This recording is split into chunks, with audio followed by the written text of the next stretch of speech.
Ladies and gentlemen, boys and girls, I'm the King, and welcome back to the channel. I hope you're all having a fantastic day and you're staying healthy out there. Today, we are talking about something that I made a few videos on, and it's been a little bit of a while, and we're finally starting to have more discussions about this, and as you can read by the title, that is going to be about key and Mori changes. You know, we put them together a lot, but they are indeed separate, so we're going to be giving them their own time, talking about ideas and changes that they could do. DBD recently tweeted out that they are going to be doing a Q&A, and I replied on if there's an ETA of getting changes to keys and Moris, so it had me thinking again on some of the ideas and concepts that we could see coming on in the game for them.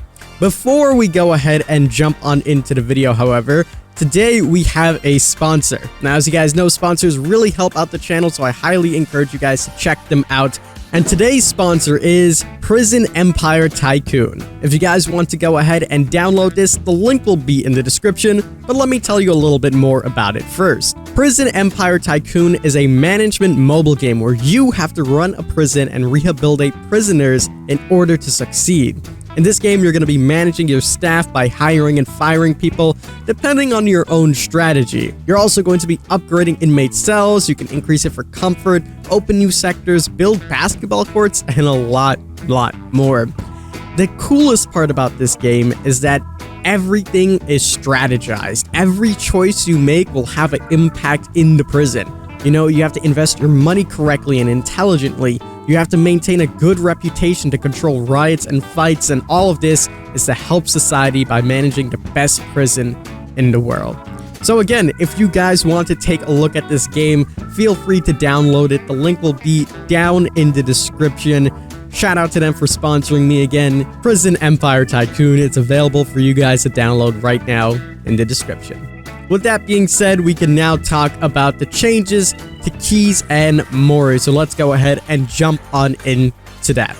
So we've made a few videos talking about changes that we could possibly make for keys and Moris, talking about how we can make it balanced so they're not as game-breaking on both sides. Now again, these are things that don't go hand in hand. They're completely separate. Keys are for survivors, Moris are for killers. Two separate things, but we tend to put them together because when we're talking about them, you know, Moris end the game quickly, keys end the game quickly, they kind of go in the same path.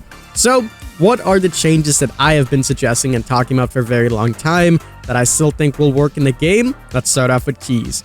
Keys should be used only one time. When you use the key, that is it. You go in the hatch is locked. So, you're escaping, but essentially you're screwing your teammate over. This would extremely nerf it to survive with friends because you wouldn't want to leave your friends just hanging there. And if you are in solo queues, it's going to be really tough for the other solo survivors to escape.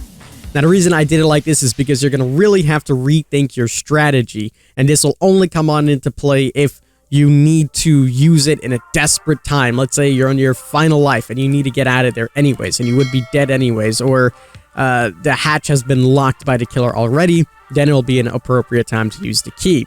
The issue with keys now is that what happens is someone uses it, the killer either has to run over there and close it, and by the time that some survivors get out, and if they're in a swift or they're all coordinated, everybody tends to get out and your game is ended pretty short. This happens quite often. So that is the change that I had to it. One use per key. Now, there has been some talks about what we would do with the skeleton key, the ultra rare one, and I think it should be the same exact way, one use per time. And that is pretty much it. That simple fix would change so much about it. Now, there are scenarios that I still would like to change the keys, and I spoke about this a lot before, but this idea people are on the fence about. I think it would work pretty well.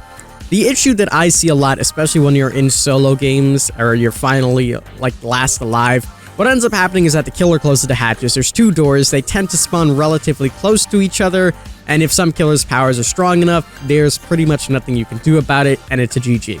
You have no opportunity to open the hatch again, and let's say someone used the key or something and you're not able to use your own key, you're not really able to do anything except to sit and die. Here is my solution for this. A key will spawn in the basement or randomly in the map. A basement more preferably, as sometimes basements spawn pretty far away from the doors. And what happens is you are able to obtain this key. If you get this key, you will be able to use the key in order to go into the hatch. This is going to make it so that the killer cannot just camp the 2 doors. They have to worry about the basement. They also have to worry about the hatch. Now, if they don't worry about the basement and you end up getting the key, and it really spices the end game a lot up. This is something that I think would work very, very well, because there's been multiple situations where I've been the killer and there's just no hope for the survivor to get out. So I think this would be really, really cool. Again, people are on the fence about this one, but I think it'll be a cool concept, at least to tweak and adjust to incorporate, because there is an issue when it comes down to being the last survivor and both doors are right next to each other, or the killer is someone like the trapper or hillbilly where you have absolutely no chance of getting out unless you're really, really lucky. Those are the changes that I personally would make to the keys. Now, there are some other things that I spoke about in the past videos, but just to make this nice and simple, those are the starter changes that I think should be incorporated on into the game, and hopefully we see pretty soon. On the flip side, of course, we have Moris, and Moris, just like keys, end the game pretty quickly, unfairly as well. For example, if you hook someone, they get rescued, you knock them back down because you want them out of your game, you just tunnel them out, you Mori them, that's a GG for them. There's not much that the survivor can do in that situation, unless they're running Decisive Strike or something like Borrowed Time, which is common, but that would only buy you a limited amount of time. If the killer really wants you dead, they're just gonna keep on tunneling you and eventually get you. You know, it's really hard to outrun a killer for 5 generators and then manage to escape on top of that. So, how would we exactly change these Moris? Pretty simply. All you need to do is make it so that everybody needs to be hooked once. That is it.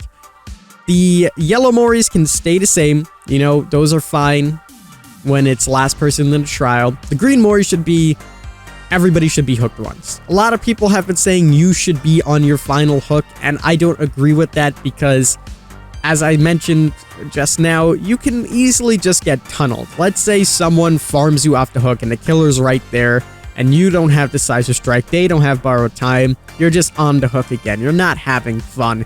And then if they do it again, you just get Mori'd and you're out of the game. So I think if everybody is hooked once, this would be a lot better. That way the killer is forced to actually go around and hook other people rather than focusing on tunneling one survivor. And the same can be said about the pink Moris, except to make it different, everybody would need to be on their death hook, so it's not altering the gameplay too much. This would be the same as Pyramid Head. For the people that think Moris should be out of the game completely, however, I don't agree with that. Moris are big selling points for these killers, and they cost a lot to do these animations and things like that. So I don't think this is something that they're going to explore towards the future, and if they are going to change it, they're just going to make adjustments on how they're used. Think about brand new parts, insta-heals, things like that that have been changed in order to fit the meta of 2020, soon to be 2021. I think Keys and Moris can use this 2020 overhaul, and it will make the game a lot more fair and smoother on both sides. Those are the changes that I think would work pretty well for Keys and Moris. Of course, there's a lot more changes that could be incorporated, but to make it very simple and subtle, those are the changes that I think would work very, very well. And you may have seen some other content creators saying something pretty similar, and it's because it's pretty logical to do something like this. So hopefully we will see some changes like this coming on into the game soon. We'll have to wait and see, of course. But with DBD asking all these questions on their Q&As, maybe we'll finally get an answer. So that is pretty much going to wrap it up for this video. I hope you guys did enjoy. Let me know what you guys think about the Key and Mori changes.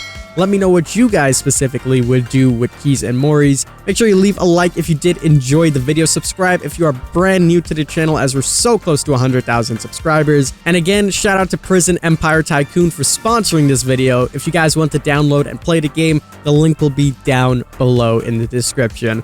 As always, I'm the King. I tip my crown to you guys, and we'll see you in the fog.